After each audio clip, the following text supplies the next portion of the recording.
Good morning, everybody. Matt Moda here to give you my favorite NBA player prop picks today. We're talking Tuesday, December 3rd. I'm going to have 5 NBA player prop picks for you guys to lock in for tonight's NBA betting slate. Yes, the splash zone is back in your life.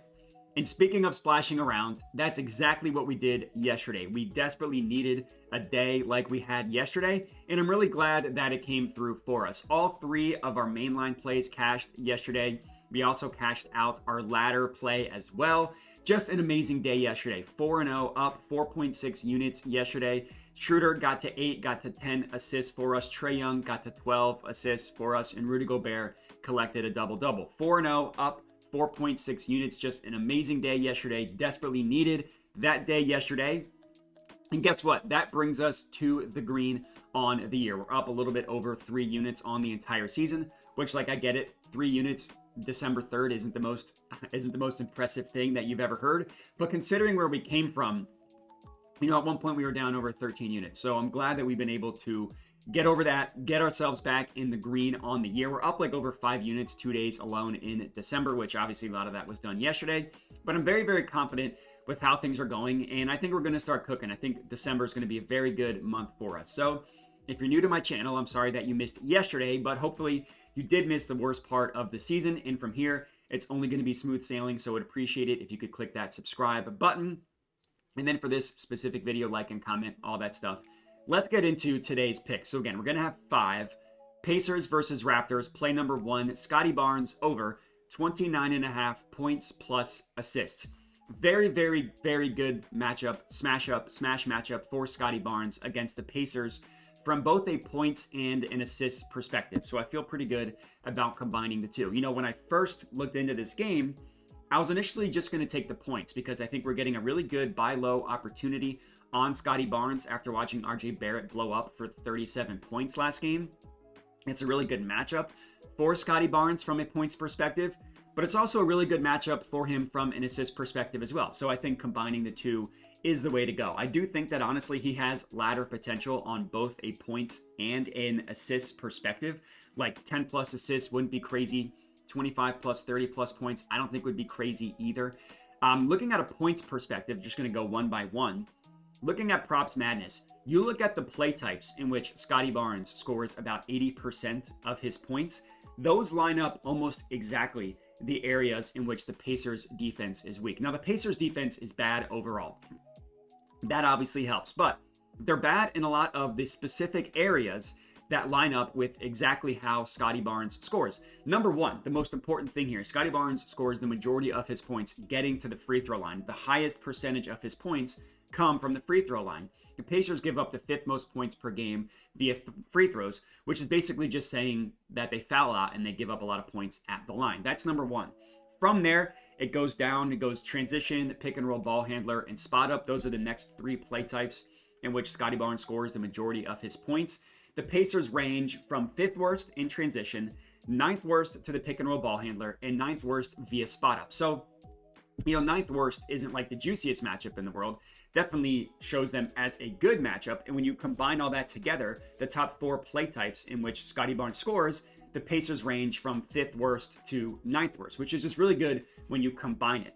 Now, Barnes hasn't played the Pacers yet this year, but you look at players with a similar scoring profile to Scottie Barnes. Again, this is per Props Madness. 6 of 7 players with a similar scoring profile to Scottie Barnes have hit their point prop over, and they've gone over by an average of almost 7 points. So whatever their over-under is, they're scoring almost 7 points above their over-under. Now, admittedly, Paolo Banchero scored 50 points against them. That's going to help the average. Even if you take out Banchero, that means 5 of 6 players with a similar scoring profile to Scottie Barnes hit their point prop over against the Pacers. Now looking from an assist perspective, the Pacers generally aren't an assist team. That's more so because they're not a point guard assist team. Where they do allow a lot of assists is to these point forwards. Scottie Barnes, Giannis, Zion, Brandon Ingram. They all rack up a ton of assists against the Pacers. Again, per Props Madness, 4 of 5 players with a similar assist profile to Scottie Barnes have hit their assist prop over against the Pacers by an average of 2.7 assists per game. Going up one by one, hitting their average, or excuse me, going over by an average of almost 3 assists per game is really, really good. And again, these two teams haven't played this year, or Scottie Barnes hasn't played the Pacers this year. Last year, he hit this number in 2 of 3 games. He averaged over 31 points plus assists in those 3 games. He absolutely goes over tonight. Again, he could record a triple-double. He could get to 10 plus points, 30 plus, 10 plus assists, 30 plus points. 10 plus points is not that impressive. 10 plus assists is. I think there's a lot of ceiling outcomes for Scottie Barnes in this one. So if you wanted to be a little bit frisky, take him for a triple-double, take him to get to 10 plus assists. I don't think that would be crazy. I'm just sticking with the 29.5 PA. That's play number 1. Next up, we're heading to the Spurs versus Suns game, and we're taking Chris Paul over 9.5 points, -105 odds at bet365. Generally, we bet on Chris Paul as an assist guy. I don't love betting on him to score points at this point in his career, but it's a really, really good matchup for him against the Suns, so I'm cool. And it's a low number, right? It's only 10 points. In general, the Suns allow a lot of points to the point guard in general, but even more specifically, they allow a lot of points the ways in which Chris Paul scores. Just to kind of look at things from a holistic view, the Suns allow the 9th most points per game to point guards. Again, it doesn't show them as the juiciest matchup in the world, but definitely above average. But they're especially bad guarding pick and roll ball handlers, and that's how Chris Paul scores the majority of his points. The Suns allow the 4th most points per game to pick and roll ball handlers. That makes over 30% of the points in which Chris Paul scores is as the pick and roll ball handler. And then you look at him and his role on the Spurs. He runs the most pick and roll on the Spurs, and he scores the most points on the Spurs as the pick and roll ball handler. And to go even deeper than that, you look at they allow points to the pick and roll ball handler, but where on the court? How do they do that? It's allowing a lot of above the break 3-pointers and a lot of pull-up field goal attempts. At this point in his career, that's all Chris Paul does, right? He shoots jump shots. He pulls up from above the break or from mid-range. Not as much mid-range at this point in his career, but that shot will be available to him. But Chris Paul scores over half of his points from the above the break 3-point line. Over the last 10 games, the Suns have allowed the 5th most made above the break 3-pointers in the entire NBA. And then from a pull-up perspective, Chris Paul takes the most 3-point pull-ups on the team. He scores the 2nd most points per game on the Spurs via pull-ups, but the player above him is Devin Vassell, who's only played in like 6 games this year. So obviously a way smaller sample size that's going to skew the numbers. Looking at the Suns, they allow the 2nd most pull-up field goal attempts in the NBA and the 8th most made pull-up 3-pointers in the NBA. Again, Chris Paul doesn't take as many mid-range shots as he used to, but this is an area in which he could find an advantage against the Suns. So I wouldn't be shocked if he took more than his average against the Suns, because the Suns allow literally the most pull-up 2-point shot attempts in the entire NBA. I don't put much stock into this last point, but it's also a revenge game for Chris Paul against the Suns, who kind of dumped him when they traded for Bradley Beal after they got Kevin Durant. I mean, that's unquantifiable. You never know how a player is going to perform in a revenge matchup. I can tell you he hit this in 2 of 3 games against the Suns last year, but even if it leads to only one more made bucket, considering his over-under is 10, that one more made bucket could be the difference from going over. So I figured I would just mention it at the end. That's play number 2. Play number 3, Jazz versus Thunder game, SGA over 6.5 assists plus 105 odds at bet365. Our last 3 plays of the slate, they're all going to be system plays. Starting with this one, which is a system play, which is point guard assist prop overs against the Utah Jazz. On the season, the Jazz have allowed the 2nd most assists to point guards in the entire NBA. And unsurprisingly, they've been a very good target for point guard assist props when looking at the over-under for the point guard as well. This is per props.cash. Point guard assist props hit their over at a 65% rate against the Utah Jazz. And just going through their game log, you see some very impressive performances. Just looking at recently, 4 of the last 6 point guards have hit their over assist prop against the Jazz. Both the ones that lost were the backup point guard, and both of them got hooked. Gabe Vincent, who you would really never think of as a traditional point guard, he only had 2 assists on an over-under of 2.5. Russell Westbrook, who is a traditional point guard at this point in his career, he had 5 assists and his over-under was 5.5. Of course, in that same game for both of those players, in the Lakers game, LeBron had 14 assists in that game. In the Nuggets game, Jamal Murray had 8 assists. His over-under was 5.5. So they did give it up to the point guard, just not the backup. And then elsewhere, you look at other games. They played the Mavericks. In the same game against the Mavericks, Kyrie Irving had 9 assists on an over-under of 5.5. Spencer Dinwiddie had 10 on an over-under of 3.5. They've just been a great matchup for point guard assist props all year. It was the same case last year.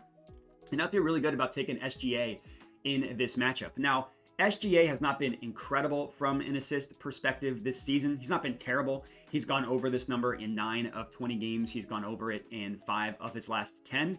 But he's been much better from an assist department in the last 10 games versus the first 10 games. In the first 10 games, there were 4 separate times in which he did not even get to 10 potential assists.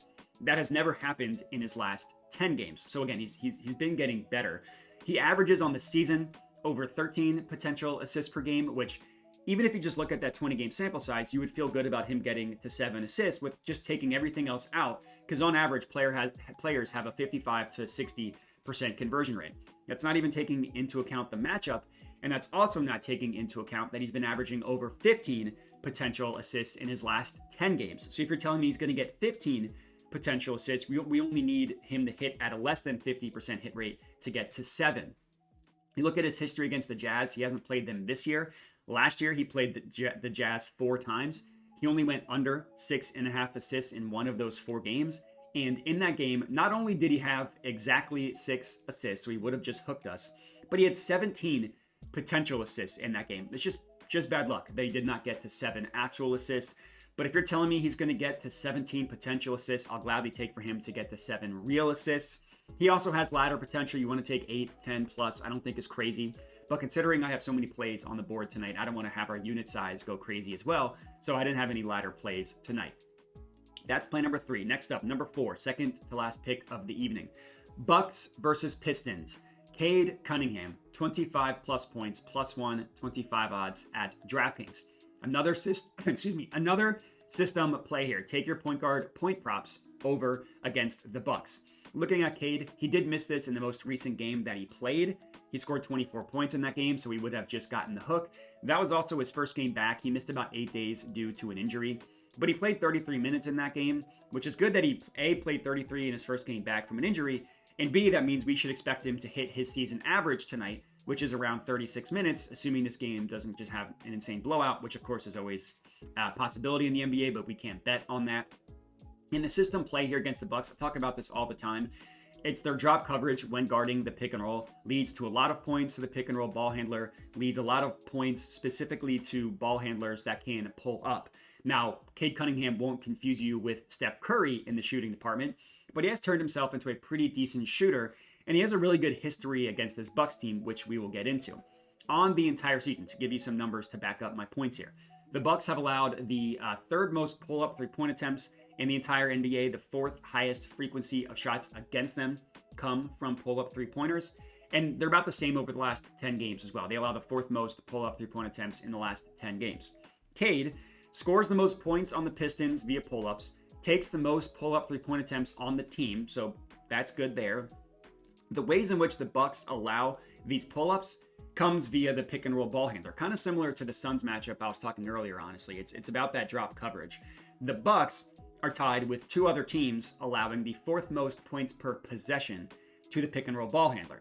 Cade runs the 4th most pick and rolls in the entire NBA, not only the most on the Pistons, the 4th most in the entire NBA, and he scores the 5th most points per game as the pick and roll ball handler in the entire NBA as well. So again, the most on the Pistons, 5th most in the NBA. It's a great matchup for Cade. Overall, about 60% of point guard point props have gone over against the Milwaukee Bucks.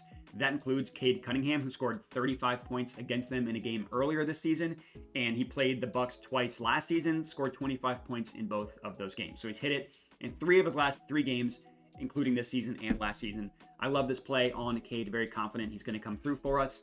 Lastly, 5th and final pick of the video, Warriors Nuggets. Nikola Jokic, 14 plus rebounds, plus 125 odds at FanDuel. This might seem like a crazy price on someone to get to 14 rebounds at plus 125 odds, but this is another system play here. Take your center rebound props against the Warriors. It's been an absolute goldmine.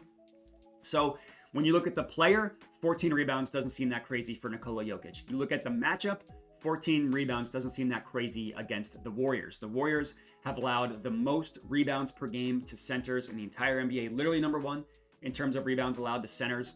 And they've allowed about 70%, like just under 70% of centers hit their over rebound prop against the Warriors. And there are some guys that have really big numbers that crush their over. Isaiah Hartenstein had 14 rebounds. His over-under was 10.5. Ivica Zubac had 17 rebounds. His over-under was 12.5. So even though Jokic, his over-under is 12.5, but the over is juiced at about minus 115. So I'd rather take the 14 plus, 4 plus money. But if you wanted to go safe, you could do that. But either way, just showing you, the Warriors have had centers go against them with big rebound over-unders, and they still hit their over by a decent margin. And there are a bunch of reasons why. Number one, the Warriors, they don't have a true center, so they can pretty much easily get bullied on the offensive glass. They also, who they play, not only is that person not a true center, they're also not really a stretch big. Draymond Green can't shoot at this point in his career. And then Trace Jackson Davis can't really shoot either. So there's nobody to force the center to be out on the perimeter so they can hang in the paint, clean up all the boards. The Warriors take about the 7th most shots per game within 5 feet from the basket, which leads to center rebound. So you add all that stuff together, makes complete sense why they're such a good matchup for center rebound props. And you look at Jokic, he's averaging the 2nd most rebounds per game in the NBA. Only Isaiah Hartenstein is averaging more than him, but Hartenstein's only played in 5 games, so you figure that'll kind of average out. And even then, Jokic is averaging more rebound chances per game than Isaiah Hartenstein. He's averaging about 23.5 rebound chances per game. That's the most important thing. If you're telling me he's going to get between 23 and 24 rebound chances per game, I'll gladly take plus 125 odds for him to get at least 14 of those rebounds.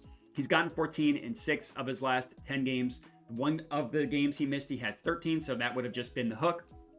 But more importantly, you look at his last 10 games, he's actually averaging over 24 rebound chances per game. He crushes this over tonight in a great matchup against the Warriors, and that's all we got. 5 plays for you guys to lock in for tonight's NBA betting slate. Make sure to like the video, make sure to comment, make sure to subscribe. All that good stuff helps me out a ton. And then before we get out of here, the last thing I'll mention, it's the last thing I mention at the end of every video. I do have a dub club where I send all my plays out for $5 a month. Gets you everything I'm playing across all sports. So like this time of year, it's football and basketball. Had a really good day in the Monday Night Football last night as well. Won both of our plays there. But if you're interested, it's only $5 a month. The way it works, the plays you see me give out for free on YouTube and on Twitter, those are the same exact plays that I send out to my dub club. The only difference is you can get them early. So, by the time you're watching this on YouTube, the odds might change. Unfortunately, I can't help line movement over the course of the day. So my way to combat that was to come out with this dub club. As soon as I decide what a play is, that's the first thing I do is send it out with a screenshot of my bet slip. So you can kind of see this is like actually what I'm locking in at these odds. So if you want to get plays early, the dub club is for you. If you don't always want to watch the YouTube channel, the dub club is for you. If it's not for you, you don't want to pay $5, I'm totally cool with that. You can still get everything for free on YouTube and on Twitter. And that's all we got. I appreciate everybody for watching, and have a good one.